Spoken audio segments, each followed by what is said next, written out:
Hi friends, Tracy here from the Sewing Channel. Enough talking already. I have so many tips to share with you in today's video.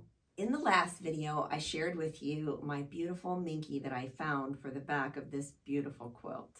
If you missed any of those videos at all, I believe this is number 5 in the series, you can go down to the comment section and I will pin the playlist at the very top. When dealing with Minky, it can get pretty slippery. So this tip right here doesn't come from me. It comes from Robin's Love of Sewing channel.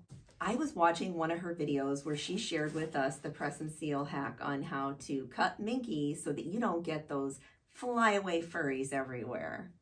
It has a very light stick on one side and no stick on the other, and it actually tears away really easy. The width of this needed to be more than what it was to cover the back of my quilt, so I did have to cut and splice.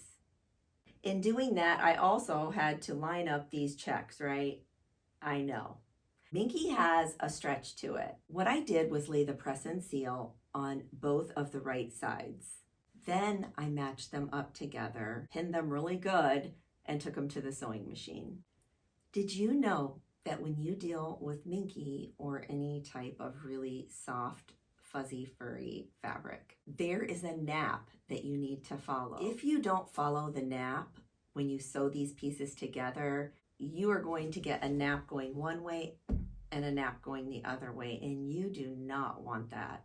This is how I tell which way the nap is going. Pet it like a cat or a dog. If you meet no resistance, that's the nap that you want to be pulling up on you because it's nice and soft. If you were to turn the nap around and attach it to a nap that was going nice, this is what would happen. Not so nice. This next tip that I'm going to share with you has to do more with preference. Because of the size of my quilt top, not only did I seam it together, I also opened the seam and put 2 lines of top stitching on both sides. Now, why would I do that? Typically, I will seam my backs this way. This one has to go across the width of my backing. Say you're going to be putting this quilt up on you, you're going to be pulling, right? Well, what's it going to pull? It's going to pull that right there. When you're pulling on one straight seam right across there, you have more of a chance of it giving. When you stitch off to the sides of that main seam, being sure to catch that open seam, now when you go to pull, you are actually going to meet this seam first. You are not going to be going right for that center seam. So that's my logic on that one. Some of you may not like the look of those 2 seams on the back, but this will all be quilted in the end. I wasn't going to show you this part, but I thought maybe some of you might like to see it. This is where I have attached this one piece that I had spliced together that we just talked about, where I had to sew it and splice it to the long up and down part of the quilt. So I've just stitched it together, but I just wanted to share with you. You can see I did add the press and seal on this and then lined them up again and sewed it. And I had to show you because I got this one pretty spot on. So just saying, I had to show you. I redeemed myself from this seam right here. So I finally got the hang of it.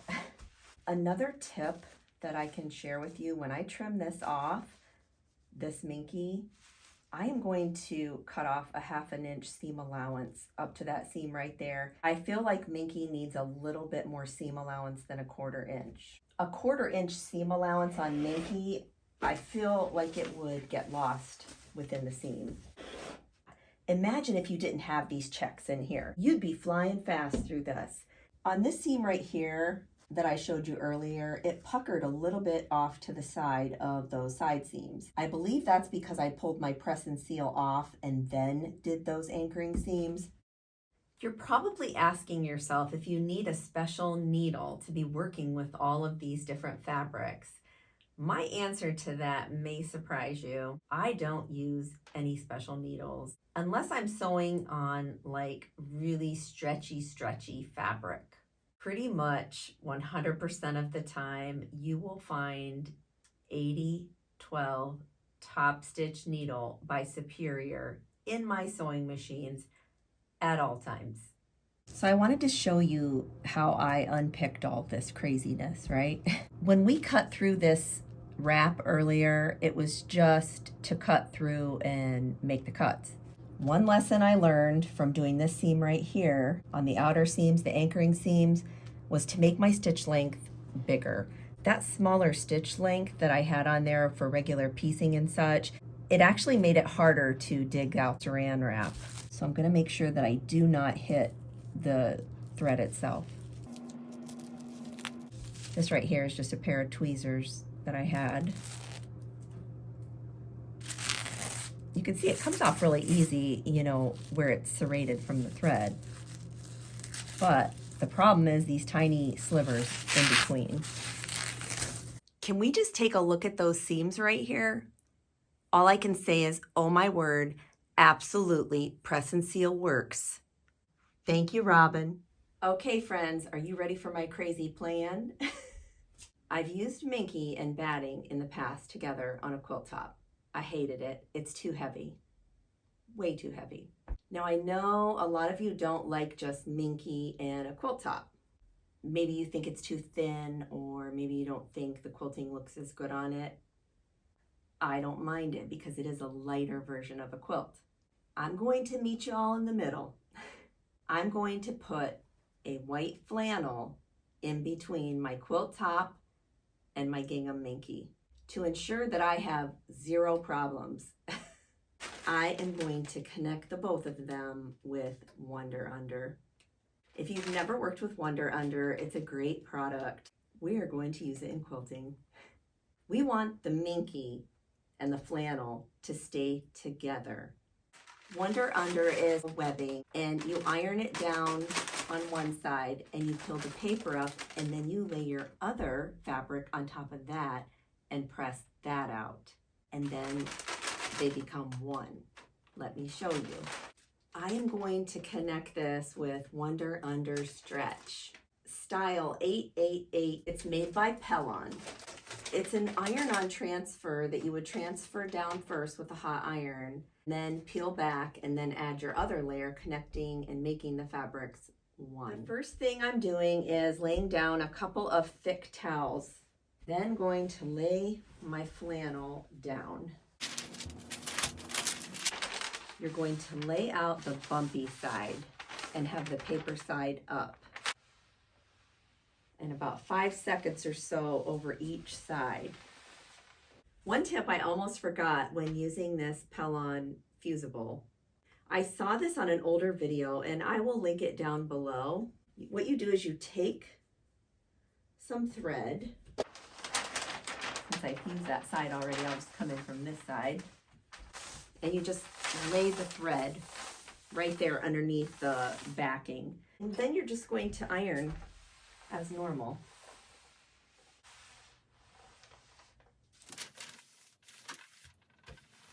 I have ironed up to about right here on this paper, and I need to continue on, but first I want to share with you what this string does so I can finish doing this. You just simply take one end and pull like that. I believe the content creator's name is Darlene McChaud. She came up with this genius idea. It just lifts it up enough that you'll be able to peel it. I already took off that first piece of paper because what happened was I think I got it too hot, because then it stuck back to the paper or something. I don't know. 5 to 10 seconds is all that it takes. So let's try this again.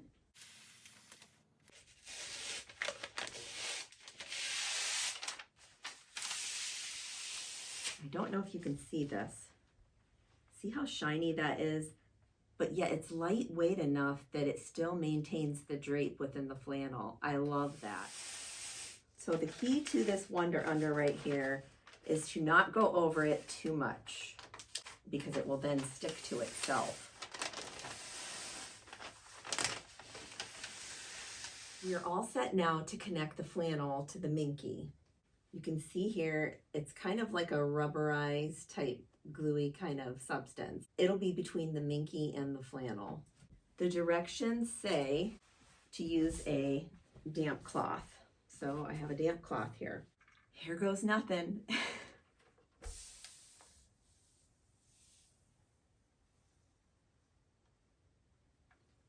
Now you can see I'm pressing on the flannel side. I'm not pressing on the Minky side whatsoever. It's not good to press on the Minky side because it will melt.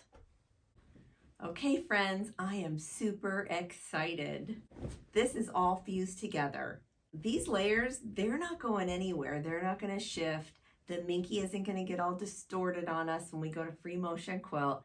Things are just going to all run smooth, prayerfully. This is the first time I've ever used this technique, so we'll just have to wait and see how it goes.